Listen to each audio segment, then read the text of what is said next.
લડવા હું સિલર સિલર ભટકતા તને ભલની કેવે કો અરે અંસલા નહીં સરવર ગણા और सरवर हंस किरोड़ जावो तो बरदा नहीं रे वो तो आठो हंसला क्यों तो युमण धूमणो और क्यों बैठो शीश झुका अरे के तो जोड़ी बिछड़ गई के समुद्र गयो सुखा हो ना मारी जोड़ी बिछड़ी अरे अरे अरे ना गयो समुद्र सुखाय प्रीत पुराणी कारणे ओ सुख सुख कंकर खा जय हो वाजो जी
बोले भगत वत्सल भगवान की, जगदम्बे मात की।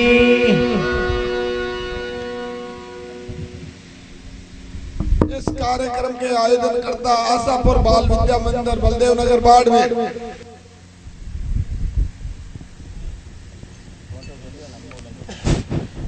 हेलो, जोरदार तालियों के साथ जोगाराम एंड पार्टी का स्वागत कीजिएगा। जोरदार तालियों के साथ। सखी मेहमान आया आंगणे कहीं मनवार करहा, थाल भरा गजमोतिया ऊपर नैन धरा, ऊपर नैन धरा। इन शब्दों के साथ में जोगाराम एंड पार्टी का स्वागत करता हूँ। इनके जो आवाज अल्फाज जो थे वो इस प्रकार थे कि आपके गाने का अंदाज कुछ ऐसा था, गाने का अंदाज कुछ ऐसा था कि कैसे क्या बताए ये राज कैसा था। कोई कहता है कि आप चांद जैसे लगते हो, लेकिन हकीकत तो ये है कि चांद भी आप जैसा लगता है, चांद भी आप जैसा लगता है। जो हंसला गाया गया, इससे पहले गुरु की महिमा का उजागर किया गया। तो गुरु महिमा थी तो कहते हैं कि गुरुपद है देवता, गुरुपद है देवता, सोदा लोक पूजा है। सरस्वती माँ शारदा गुरु थारा गुण गाय, गुरु थारा गुण गाय। कहते हैं किसी कवि की कल्पना है, मैं आपके सामने प्रस्तुत कर रहा हूँ। जो अभी वैसे जोगाराम जी ने बताया भी था, जोगाराम जी के स्वर शायद यही कह रहे थे कि अफसाना हकीकत समझो या अफसाना कहूँ, हकीकत समझो या अफसाना कहूँ, बेगाना समझो या दीवाना कहूँ, गुरुदेव तेरी भक्ति ही मेरे जीने का बहाना कहूँ, गुरुदेव तेरी भक्ति ही जीने का बहाना कहूँ। जय।